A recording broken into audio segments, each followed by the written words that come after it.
Do you know that podcasting can be for everyone? If you've had in your heart and in your mind that you wanted to start a podcast for whatever reason, whether it be for your business, whether it be to share incredible stories or your own expertise, then this episode is for you. I chatted with Kylee. I'm so excited for you guys to meet her because she's worked with people like Amy Porterfield and other people that she's built their businesses so large, and I listen to them all the time. I love them. And she has some really incredible nuggets that you won't want to miss about podcasting, about how you can even take it from a passion project and use it really to build your business in an amazing way. So I hope that you love this episode, and let's dive in. All right, everybody, welcome back to the Say Yes Anyway podcast. These are conversations from the heart. I love them. I've had incredible people here. I learned so much. I hope that you do too. But these are conversations that you know that there's something in you, and I want you to listen to this episode. Maybe there's something inside of you that you need to say yes to, that you don't have the courage to yet, or maybe it's just been pondering a little bit and it's time for you to say yes to it. So I am so excited today. I have Kylee Chandler. She's a mother, a wife. They're on the road full time, so I'm excited to chat with her about this. She's the founder of the Podcast Hub. It's a company that helps podcasters turn their shows into powerful growth engines, and the podcast host of Podcast Growth Tools. She's helped Amy Porterfield, which is one of my personal favorites in the personal growth development space, from going over 400,000 to 1 million downloads. And I'm really excited to learn from her and for all of you guys too. So thank you so much, Kylee, for being here. Thank you for having me, Jess. I've so been looking forward. We've gone back and forth a little bit to get this book, but it's like we've both been determined because I know this is going to be a great conversation. So thank you. Exactly. So what do you love about yourself and your life right now? I'd love to know. Oh my gosh, that's such a great question. So I think that what I'm really diving into and like embracing is all the lessons that my 2.5-year-old is teaching me. And it's so interesting because I'm starting to pay more attention to like what my nervous system is doing and like how I'm showing up and what kind of example I'm putting out in front of her. I've really been diving deep into just paying attention, doing a lot of Joe Dispenza meditations, lots of like nervous system settling walks, and just really focusing on being present in the now. And I'm really proud of myself for deciding like I got to do this. Like I've dabbled so much over there and it's like no, no, no. She's not going to get any younger. Like she's only going to see more and more of how I show up for myself and for our family. And so I would say that it's that journey. I love that. And that's really cool too, because especially those that are maybe have a business or they're, go-getters as well. And then something beautiful comes into your life like a child, and you have to switch things up and you have to be interruptible and be open and present, like you said. So what has that journey even been like with, you had mentioned to me that you and your family is on the road full time, you're with your daughter, being present. You also started your business and helping other podcasters. Like, maybe, I mean, whatever you want to share, but what's some of that journey been to help integrate all that? Oh my goodness. So we have had a journey. Yeah. So over the last, so she's 2.5.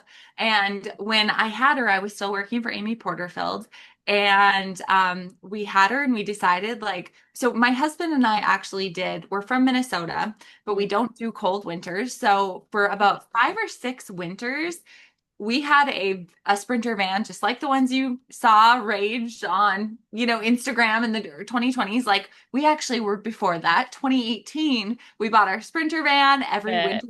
It was not fancy. Every winter we went down south.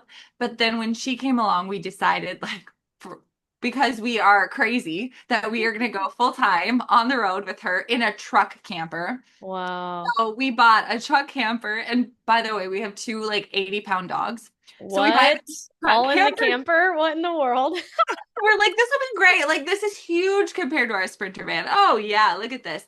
And then we get into it. It's like, this is way too small. She's trying to crawl on the floor with the dogs like stepping on her. So then we actually decided to upgrade to a fifth wheel, which we're still in. We love so much.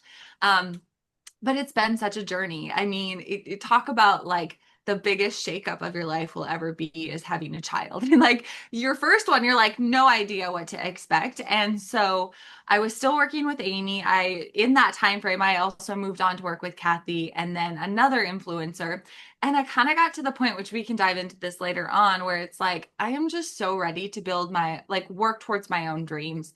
My daughter, like, I want to have the flexibility to be her mom when I want to be her mom. And I don't want to have to answer to anyone. That's just my personality. And like, I love it now because I can literally work 3 days a week. I can work 5 days a week, and I get to choose those things. And so it has been a really big journey. And it's so funny that it's like a full circle moment to the question you asked prior, which I think for the first 2 years of her life, my nervous system was literally like just not settled at all because we had so many big changes. We decided to go and live on the road. We had a brand new baby that we've never experienced parenting before. Oh, by the way, I'm going to start a business. Like there's so much that I kind of got to the point where I'm like, oh, no wonder I'm feeling like this low level of stress all the time because I have not taken a moment to process any of these really big life milestones. And also like what I'll say is living on the road has been the biggest gift. And I Mm-hmm. don't think we'll ever look back and be like, "Ugh, I wish we didn't do that. You know, I wish we would have just like stayed Yeah. put." I don't think we ever will. And, it always easy with a little one and two dogs? No, but even if we had a house and stayed one place, you have your challenges there too. So Mhm. I feel really blessed with what we've been doing and the whole journey over the last 2 years Mm. and beyond. But Totally, totally. And that's the beautiful thing is the power to choose, and there's no right or wrong way, but the fact that you're like, we want this kind of life. We have a daughter, we're going to bring her into it, and you'd probably regret if you didn't do it. It's like people normally regret more what they didn't do rather than what you did. And you're going to have all these amazing stories with your little one. She's going to have all these stories too. And that's what matters.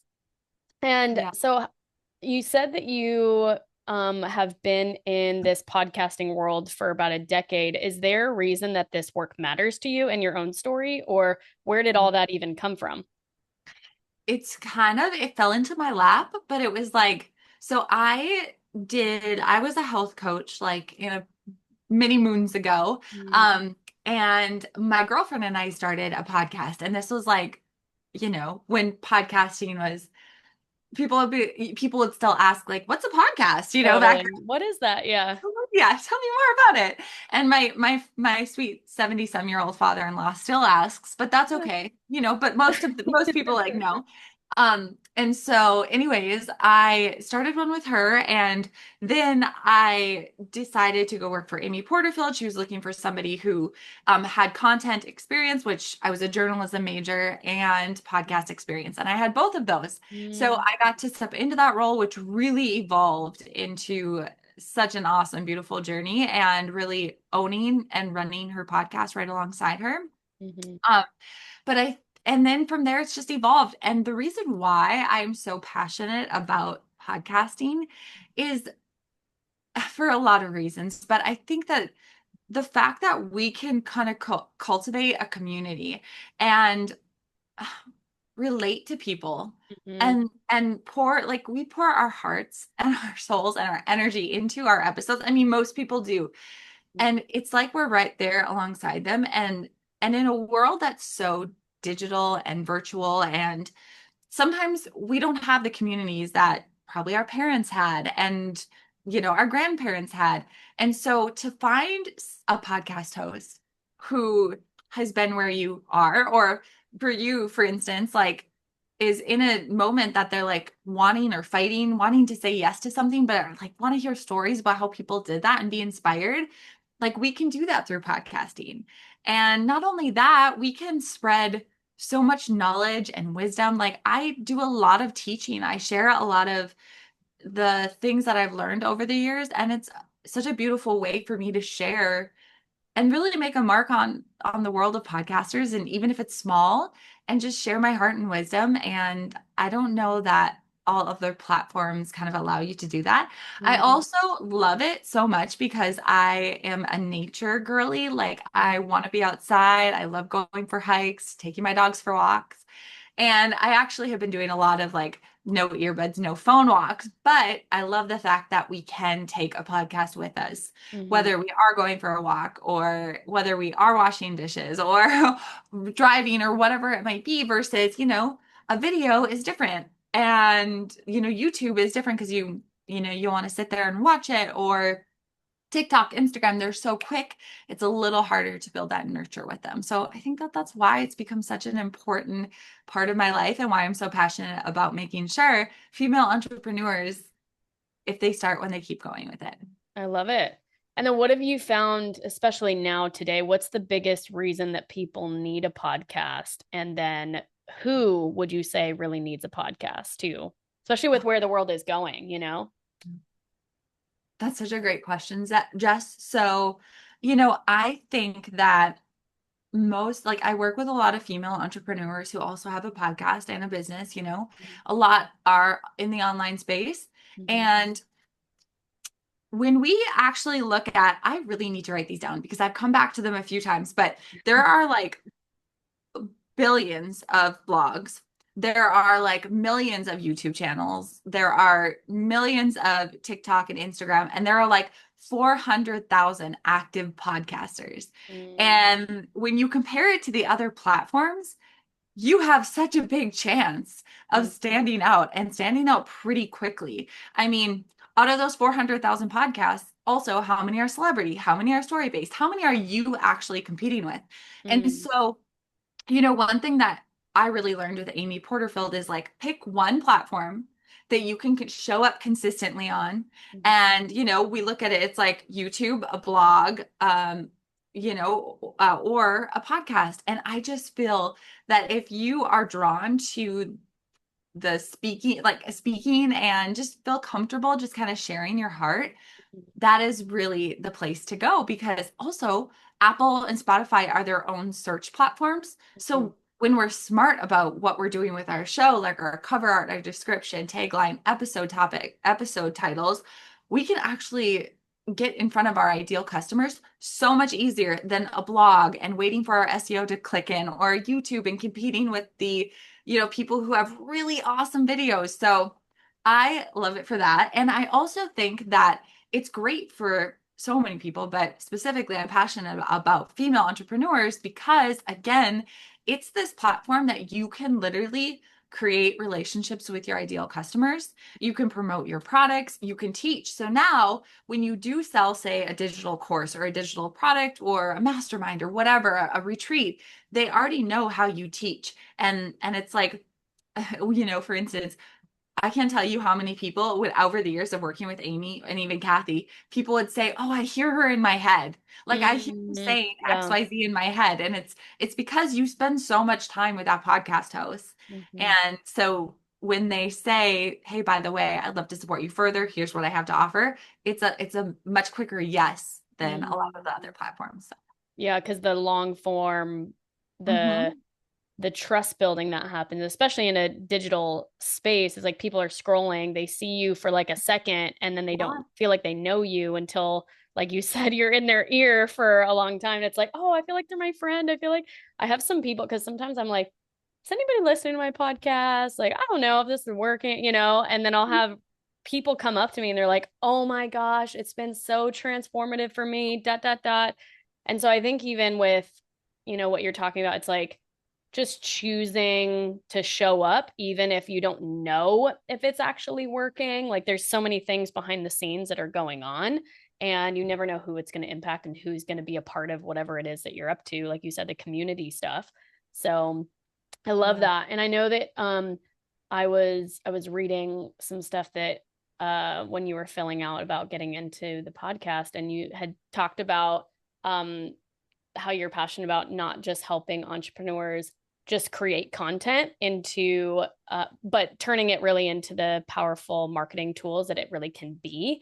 So maybe speak a little bit more about that, because for example, I mean, I even started my podcast years ago from this place of I was traveling the world, and I was interviewing people. I was so interested in asking people about purpose and about what do they think that the meaning of life is, and just, and then it obviously morphed into other things, but because of their stories, I was like, oh my gosh, these are amazing. Like the world needs to hear about them. And they were in all these different cultures and different types of people. And so I just had it on my phone and all these little recordings, and I was like, what do I do with this, you know?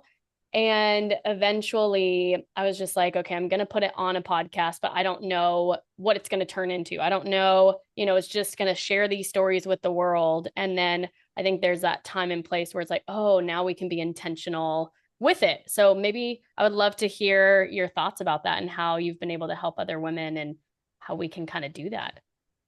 Oh, yeah, this makes me so excited to talk about. And I think you are, I hear that a lot. Like, oh, my podcast is it's so good for nurturing. Like, because I'll ask, even like Jennifer Allwood, I said to her, like, how is your podcast like feeding back into your business? And she's like, oh, well, it's just like a good nurture tool. And I'm like, no, it could be so much more than that. Like, it actually, think about all the time you spend, all the effort you put. Like, what if we just made Totally. it the cornerstone of your business? And it's like all the content you create literally stems down from your podcast.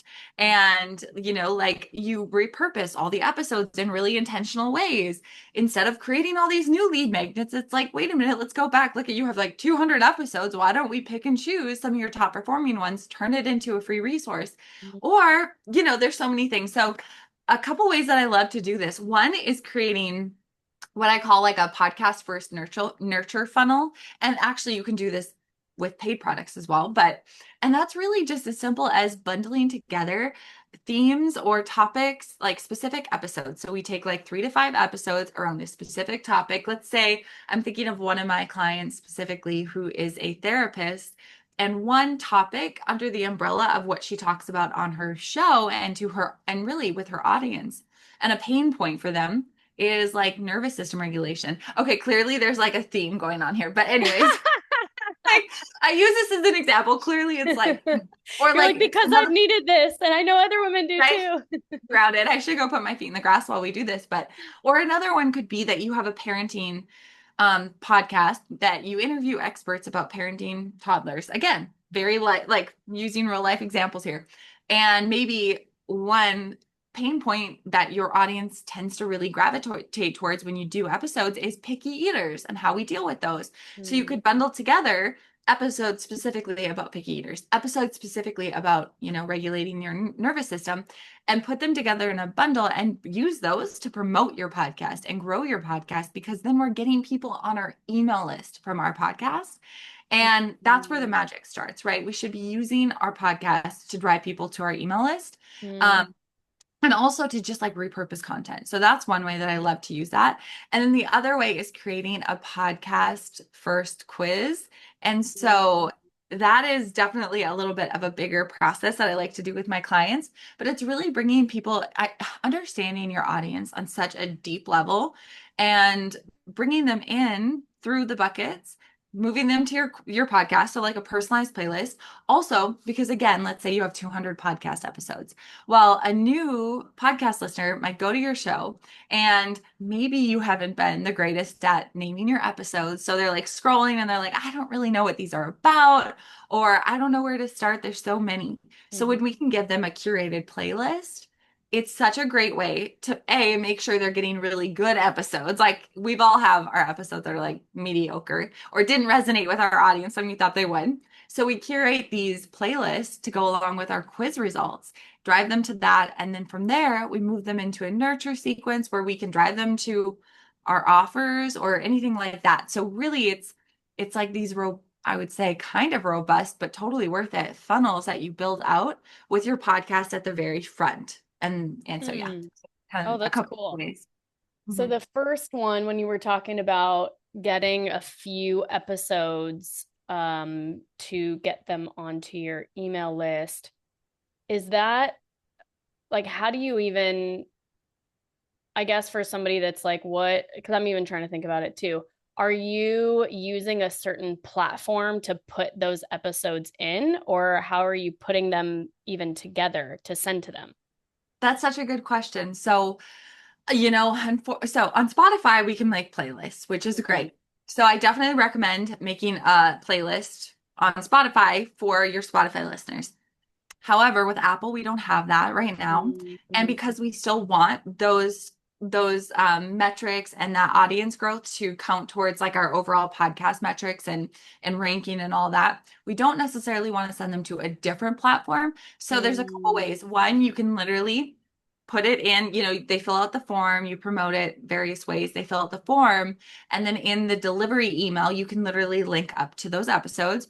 Or the way I teach it is to create like just a really nice PDF that they can like save, bookmark, download, and then it has those episodes. Mm-hmm. And you also encourage them to go download them if they're on Apple right away, right? So it's only 3 or 5. They can go download them right away and know they can start there. So, of course, it's not foolproof, just given the nature of the podcasting industry, but we do the best we can and we do see it work well. In fact, I'll say, a lot of people will do where we promote one episode as like a clip or a reel on Instagram where it's, like we're just talking and it's like this section. Well, actually, when we use a bundle and do like a B-roll or something that we're promoting this bundle, it actually performs way better than these specific episode ones because people are like, oh, no, no, no, I am struggling with picky eating. Trigger word is like picky, and then you send them the bundle to their DMs, and it's just a really smooth way to get people onto your email list and drive them to your podcast. This is to all you ladies who have that whisper, that knowing that you're made for more. You're made for more than where you have been going. You're not the same version of yourself that you were 5 years ago. You're the new version of yourself now. So you either have a business, you have a nonprofit, you're a leader in the world, and you know that you're pivoting. You know that you want to create more expansive goals. You desire to be a better version of yourself, physically, mentally, emotionally, spiritually. And you also want to create the business that's going to impact more lives, that is more aligned with you, whether that's creating more aligned offers, whether that is speaking, whether that's podcasting, whether that's creating a community, whether that's launching something, a book, whether that's something else that you just know that you've been maybe playing small or holding back in some sort of way, and it's ready. You're ready now. This Dreams to Reality Mastermind, I'm so excited because we have 6 months where we're diving in deep with a community of women that get it, a community of women that are all ready to go to that next level, that are there to grow, that are ready to learn, that are taking their business and their impact to the next level and in helping more people. This is about helping those that you really care about. Maybe you have a story that you are using for a purpose. You're taking your pain into the next level of your purpose.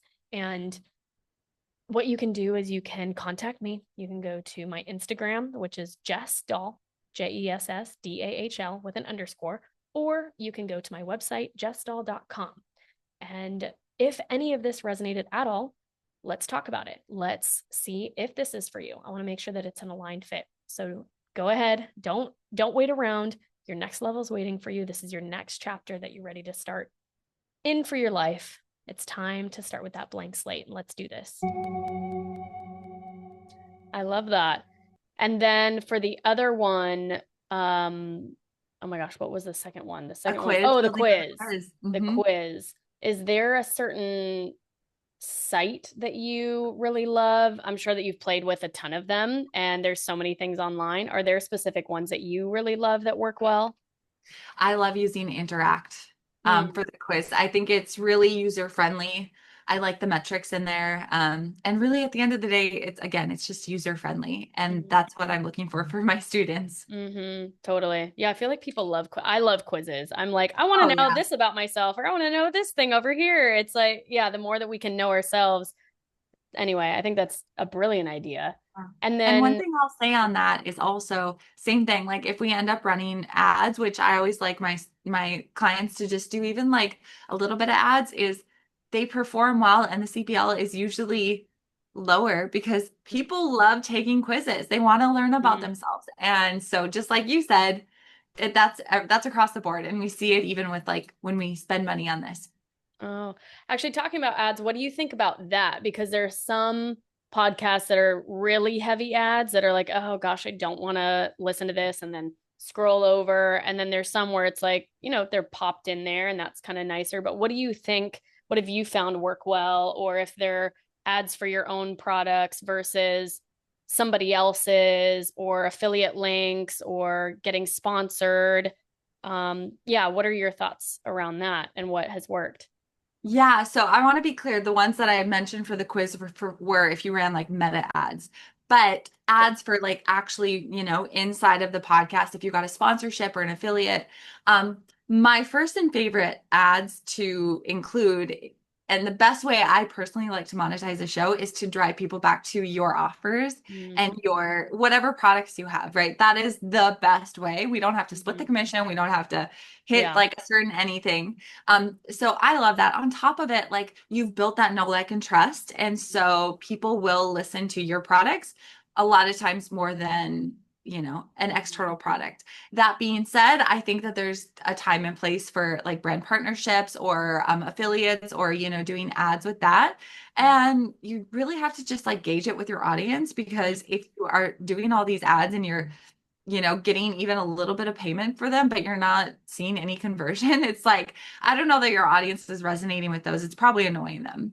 Mm, And there might be ones that work well. So you kind of just have to figure it out for your own audience and mm, mhm, yeah, but at the end of the day, if you can at least try to drive people to say you have a quiz, drive people to the quiz, or say you put together a bundle, drive people to the bundle, or say you have, like, for instance, in a couple weeks, I'm launching a brand new product and it's a low ticket one. So now I wouldn't go and be like, go buy my, go join my $5,000 like mentorship. I wouldn't do a dynamic ad to promote that, but this low ticket offer, you bet I'm gonna, hey, mm. by the way, I poured my heart and soul into this. I'm so excited to share it with you. You can go to and then promote that for a short period of time.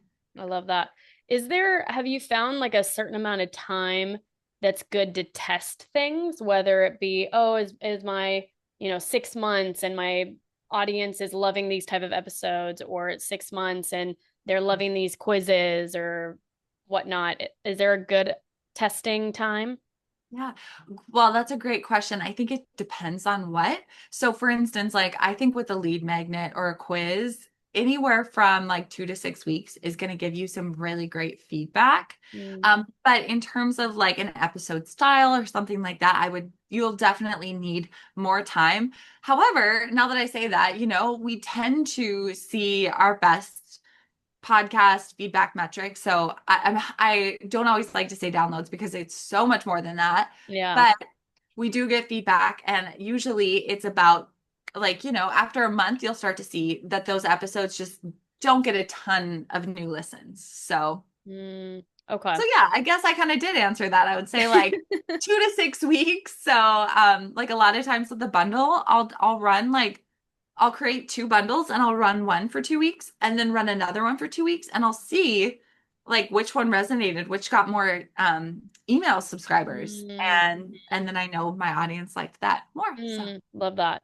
And then how about for the consistency of episodes? If somebody's putting it out, you know, once a day as opposed to once a week or once a month, have you found anything with that as well? Is there a sweet spot or not necessarily? oh, that's a great question. I don't want to say there's a sweet spot because what is most important as a podcaster to continue to podcast is like you need to make it feel good for you and you need to make sure that you don't feel like, oh my gosh, I have to record another episode. Like you never want to get to that point where you just feel like it's a drag to record Yeah, another episode. And totally. sometimes like when you are trying to record two a week or one every single day, like it gets to be a lot between whatever you're doing with editing and stuff. So you really have to decide for yourself what cadence feels the best. In Mm, terms of platforms, Apple definitely likes more cadence. Like they like more episodes, unfortunately, but not always. They can, I shouldn't say, that's not the only way that we can actually rank or that we can actually grow. Like my show I started in February, my specific show, and I've spent most of my time in the top 30 in marketing in Apple Podcasts, which is a really competitive category. And the reason being is because I'll get in front of other audiences and I'll have these massive spikes. And Apple's like, "Ooh, I love that," you know? And so that's kind of Apple. Spotify's a little bit more like, prove it to me. Prove it to me with like the consistency of your audience and people showing up and you showing up. So it depends on the platform, but I don't even know if I remember the exact question now. The cadence, yeah, Wait, what were we talking about again? That's great. totally. All good. And then what's this? Because, you know, for me, I didn't have any strategy going into it years ago when I first started because I was like, I just want to get these stories out in the world. And then there might be somebody that is, okay, I want to start a podcast, but I want to strategize it well. And I want it to be, I want it, what we're talking about here. They want it to go to their business right away. Um, what would you say? Because there is that balance between being creative and just going for it and then having strategy with starting it and being consistent with it. So how do you do that? And then what's a good place for somebody if they're just starting to strategize well with where they want to go? Oh man. So this is a great question. And it's so funny because myself and Amy Porterfield are like, here's the system. Here's the plan. This is step one, two, three. Like Mm-hmm. so, but also I can be very flowy. But then and I'm sorry, Kathy Heller and some other people I've worked with are like, what's the episode next week? I don't even know. And and it's just like, great, right? I love it. And again, like, it comes down to who you are as a person. If you need that strategy, like for me, I can't go like week by week. Also, my lifestyle doesn't work for that. Like I have a child who sometimes gets Yeah, sick and totally. I just don't want to be like, oh my gosh, what's happening next week? So I like to work ahead. Like I'm like almost 2 months ahead, Mm-hmm. which is why when I have you on my show, I'm like, it'll be in the new year, which is great. And I Totally. can't wait. But then you also don't want to like, you don't want to cap or like quell, I guess, is that the right word? Your creativity and your flow because you've become so like step, right? And Mm-hmm. I actually launched in a way that was very methodical and systemized and all that. And then I actually had a conversation with Kathy Heller and I was like, I need to like loosen the reins a little bit. I need to like be a little bit more myself. Like, and of course, as an Mm-hmm. early newer podcaster, that can be intimidating to be like, by the way, this is who I am. And you Mm-hmm. know, you might like it, you may not, but that's like, but I want you to because I want to grow this podcast. And so I would say if somebody's starting out, you really just need to decide like what format works well for you. Do you feel super inspired to just go week by week and be like, what's going to come up for me? Like I have a woman who, you'll be able to relate to this. So they lived they world traveled for like 6 years and they like world schooled, I think is what they called their kids or Yeah, something, yeah, you yeah. know? Yeah. So freaking cool. And So she's a awesome. therapist. And so she's like, I literally would take my phone, probably similar to you. I'd take my phone, I would go for a walk, and I would record my podcast episodes because I'd be like getting these downloads and these hits. Mm-hmm. And people would be like, oh, I loved hearing the dog in the background or the birds, Mm-hmm. Yeah. Um, I can't do that. Like I need to sit down. I need to have a little bit more of a like not a full script, but I need to kind of have like a plan of what I'm talking about. I think it Mm-hmm. also depends on the topic of your podcast. Like when Yeah. I'm teaching like strictly, I'm gonna have kind of that laid out in front of me versus Ashley is just a little bit more like flowy, what's coming from her heart, what's coming up, what lessons she learned. And so Mm-hmm. it just depends. And also it's like, do you edit your podcast or do you have somebody editing your podcast? Mm-hmm. You just like put it up and leave it as is. So there's a lot of factors that come into it. And I would say for anyone who is starting a podcast, like decide that flow, like what works for you, because Mm-hmm. again, we want it to feel doable so that you keep podcasting. And B, if you're somebody who's like, something's got to give, something's got to change. If you feel like you're behind all the time, then you could probably implement a little bit of a system. Or if you feel like you have no creativity left for your podcast, maybe you're a little strict and you need to like loosen the reins a little bit. I don't know if that Mm-hmm. answered your question, but Yeah, no, it's good. I think that it makes it doable for all of the people because there's some that are like, I need a plan, and there's some that's like, I want to get stuff into the world and I don't care what the plan is, I'm just gonna do it. And then you see what works along the way that, And that can change.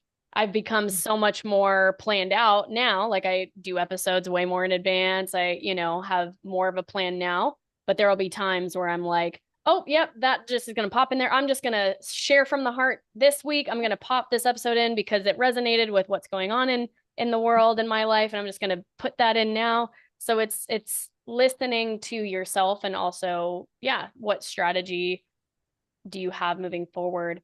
So um for example, somebody that's been like myself, like I've been doing this for a while now, but again, like shifting to this place of, okay, it was never about, making income even with this podcast, but obviously, as you say, we do so much work with it. It's like, oh my gosh, it's such a tool, and I do promote whatever offers I have, whatnot, which is great.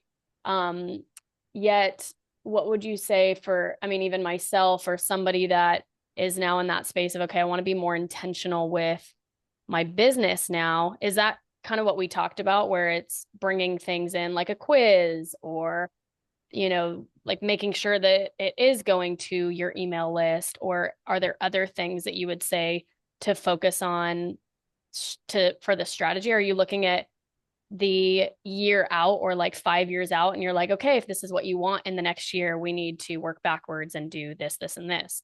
So, That's a great question. So, yeah, definitely like setting up lead magnets that are very podcast specific, like the bundles or the quiz. But on top of that, creating like a schedule for dynamic ads that are always driving back to whatever you have going on in your business. So, it does take some time, like to sit down and look at your calendar and go, okay, I'm going to launch XYZ in January. yeah. And so, I should probably be getting people on my wait list or something like that Mhm. on my podcast leading up to that. Mhm. And so, really sitting down and aligning your dynamic ads content and even the content of your episodes. Like, I do this with Totally. my clients, is like, we need to imagine your podcast episode is like the invisible bridge, right? That's actually like an Amy Porterfield thing, but like the invisible bridge, getting people from where they are and where they're stuck and struggling with, or the dreams that they have, to achieving that dream or overcoming Mhm. that stuckness or overcoming that problem. And so your podcast is the starting point. And then, well, sorry, the content is the starting point. The Mhm. podcast is the bridge, and then your product is the solution, right? Oh, I love And so that.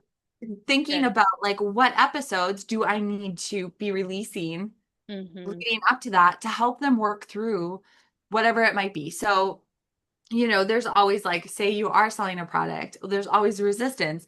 Really understanding your audience and saying, like, what is that resistance for them? Is it a money issue? Well, if it is, maybe I should coach them through the money stuff. Or Mhm. is it like the tech stuff? Oh, well, maybe I should like do an episode specifically about that. Or Mhm. um just there's like lots of little ways that we can do that, but really thinking intentionally about our episodes versus like, oh, I'm just gonna put up this episode about XYZ and not even, Totally. so that's a really big way.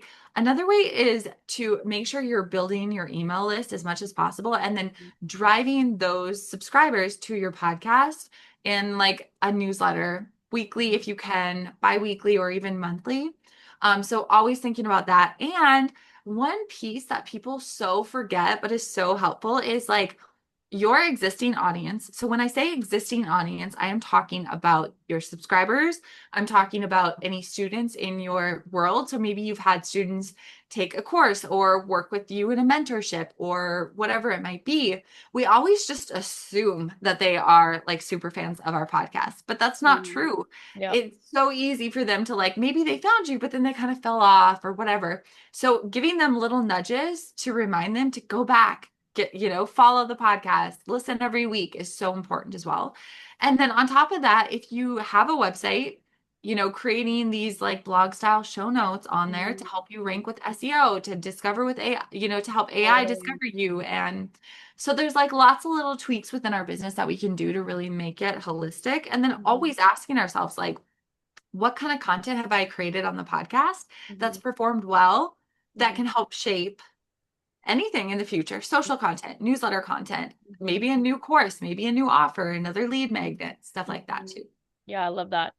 What do you think about cross promoting all of the podcast to like YouTube. And I know you mentioned, doing the blog style and the show notes, like, because there's some people that are just focus on the one platform, and then there's some that are, well, YouTube is where it's at, or video, you have to do video. So what are your thoughts around that? Yeah, this is like such a big conversation starting 2025 and moving forward. Yeah. And, I am the kind of person, maybe you've noticed at this point, but I'm like, what works for you? Like Yeah. if I sit here and tell you you have to do a YouTube video and you're like, okay, well then I'm just not going to do a podcast at all. It's like, no, no, no, Right. no. That's not the point. Mm-hmm. Let's focus on what feels really good. So for a lot of times what I will at least say is like, hey, we're spending the time to record, turn on the video. Mm-hmm. It doesn't have to be fancy. You might not like hit the charts in YouTube, but people might find you. And one day, if you do want to go back and like pour a little bit more into YouTube, at least you're not starting from scratch. You have something there. Totally.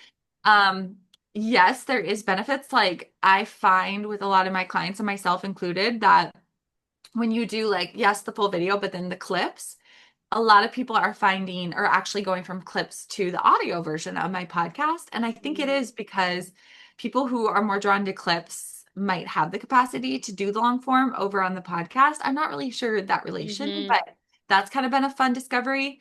But again, like just do what feels good and what you have time and space for. And if it feels overwhelming to do, YouTube as a podcaster, just focus on audio right now. And then maybe you can explore that later. And yeah. Yeah, I love that. That was something that I just decided, I mean, after years, just be like, okay, I already have these videos. Let's just pop them into YouTube and nothing fancy. Maybe later that'll happen, but just to make it easeful and like, okay, I already have it. Just dump it on there so that way it's in more platforms. But I think Yeah. that, doesn't need to be perfectly curated. It just, at least going for it. And then, like you said, what works for you. How important is it to have the right intro or outro or music or no music, or yeah, just, or even, now people are talking about you need to have a what's it called?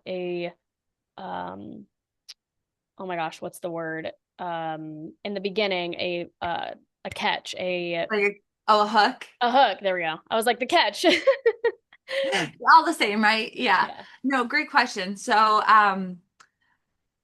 you know, it's so interesting because I think we've wanted to be like, you need to do this to succeed. But when you look at all of the different popular podcasts, like there's so many different ways to go about it. Mm-hmm. And so definitely has changed. Like the static intro, I do think we're seeing the static intro maybe go away a little bit, but at the same time, it sure is nice for new people who find you to get a little glimpse of who you are and why they should trust you.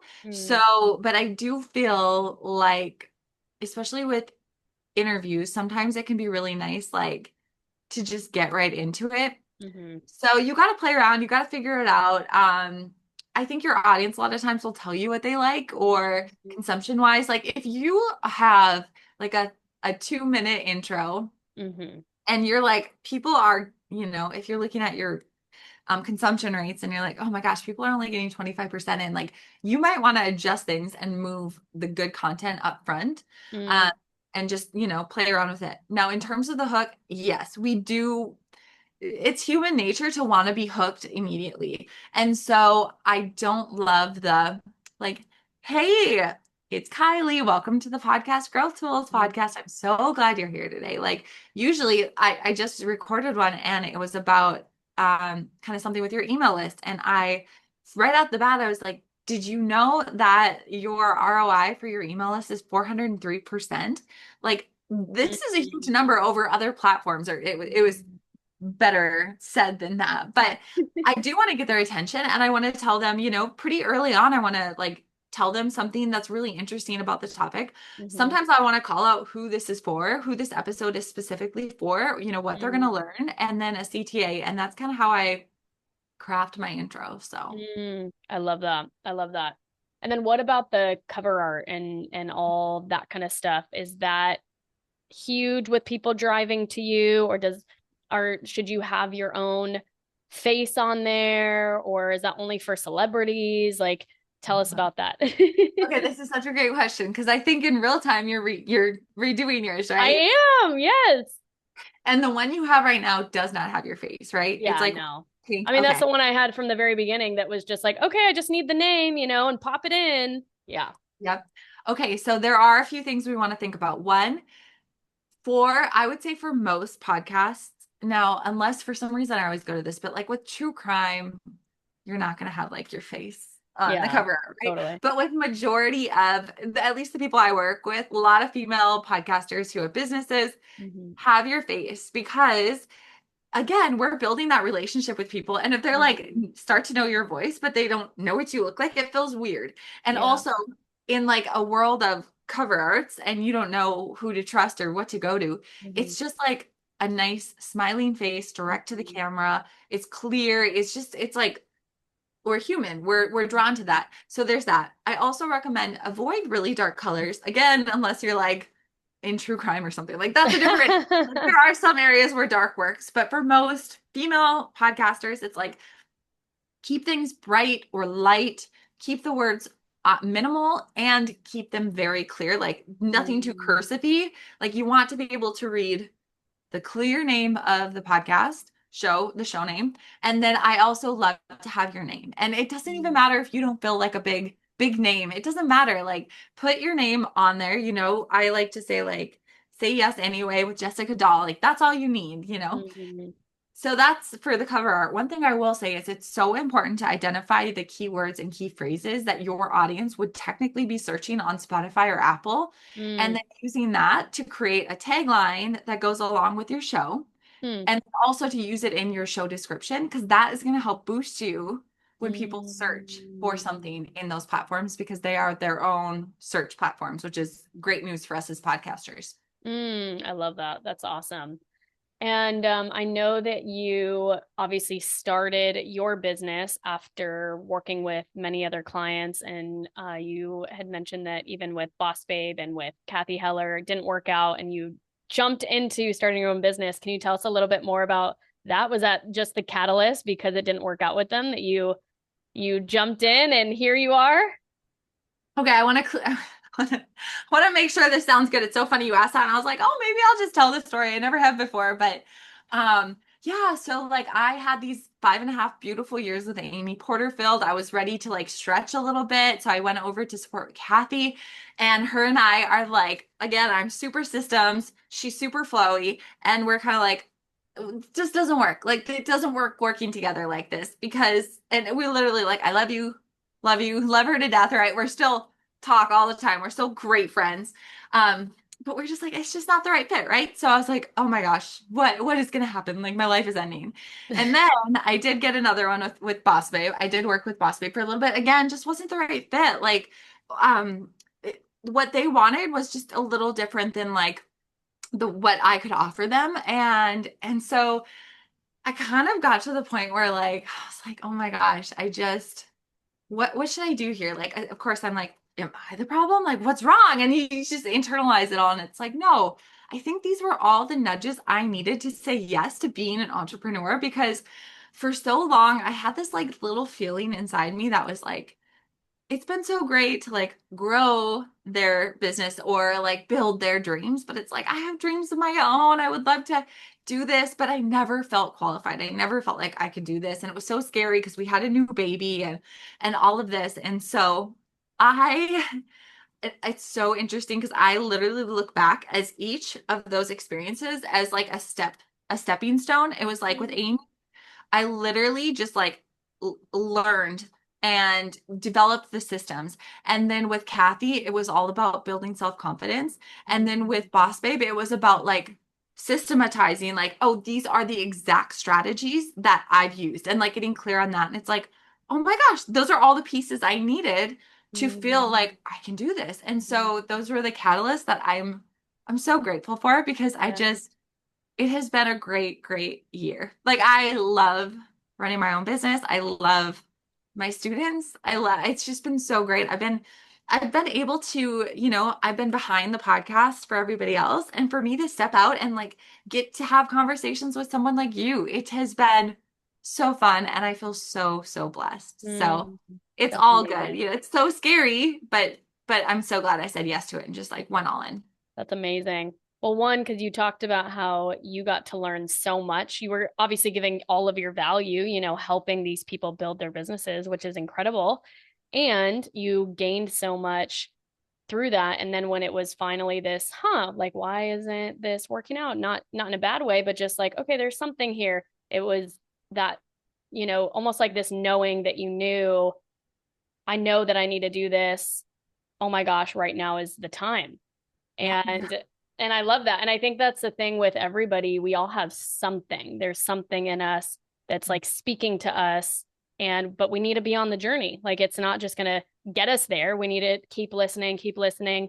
All these things are stepping stones, like you said. And then one day we have a choice and a decision. And I mean, I'm like you, I love being an entrepreneur. I love working for myself. Just yesterday when I got off a call with my mastermind group of women, they were all so excited, typing in the chat like, "Oh my gosh, I'm literally screaming inside silently. I'm so excited." All this stuff. And afterwards, I was buzzing because Mm. it just makes me so happy that I choose to live this life and I can give this to other people, and I'm doing it. If I didn't follow through and make everything be perfect and wait for the right opportunity, it wouldn't be here. And so I think the same thing for you and your podcast. Anybody listening, it's there's something waiting for you.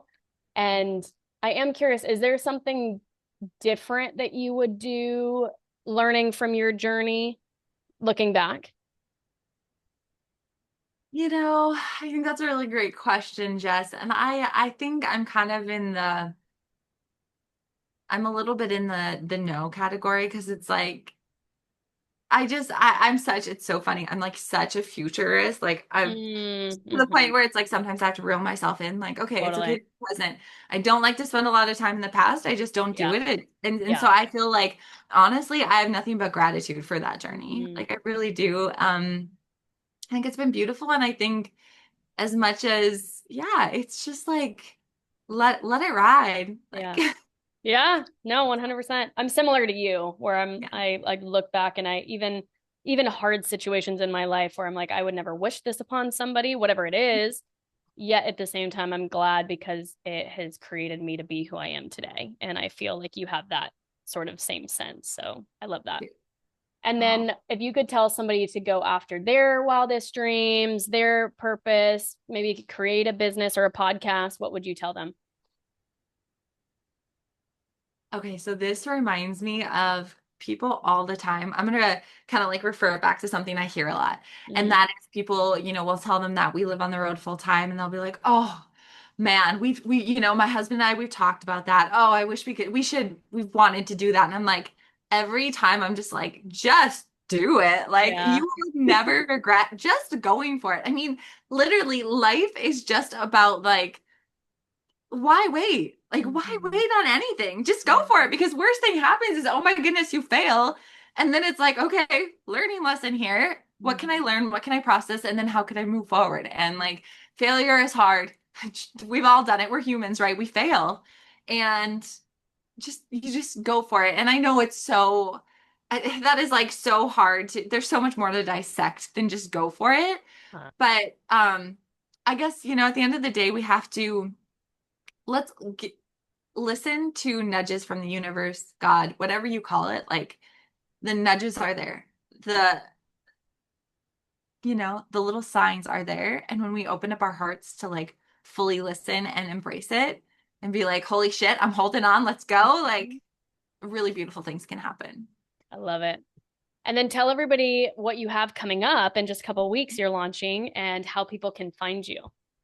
Oh, yes. So I am launching for anyone who has a podcast. So this is for mostly like at least people who have, 20 plus episodes. I kind of say 50, but I am launching the podcast growth toolkit, which is going to be my $97 offer, which is really created to just support.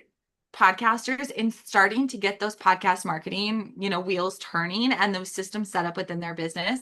So you can go grab that at podcastmarketinghub.com/toolkit, which I'm super excited. Like I had been working so hard on putting it together and just making sure it's a great product to really support podcasters. And then you can go check out my podcast growth tools on Apple, Spotify, wherever. I would love for you to come over, hang out, give me a follow, give me a rating and review, and come visit when Jess comes on my show.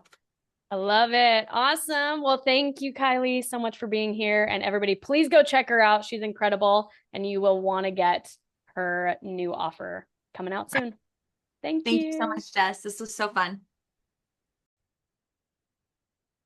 Didn't you guys love Kylee? I loved this episode with her, and I learned a lot because as somebody with a podcast, it was so fun to hear someone who has been working in this realm for over a decade and some tools that I actually want to use to take away. I hope that you loved this episode. If you did, please share it with a friend. Please go ahead and download it. Send us reviews because that helps us get this into the ears of more and more and more people. And I hope that if you decide to start a podcast or you're growing your podcast, go check her out. And we also have some incredible things that are coming on the next episodes. And so we can't wait for you to listen. We'll see you on the next one.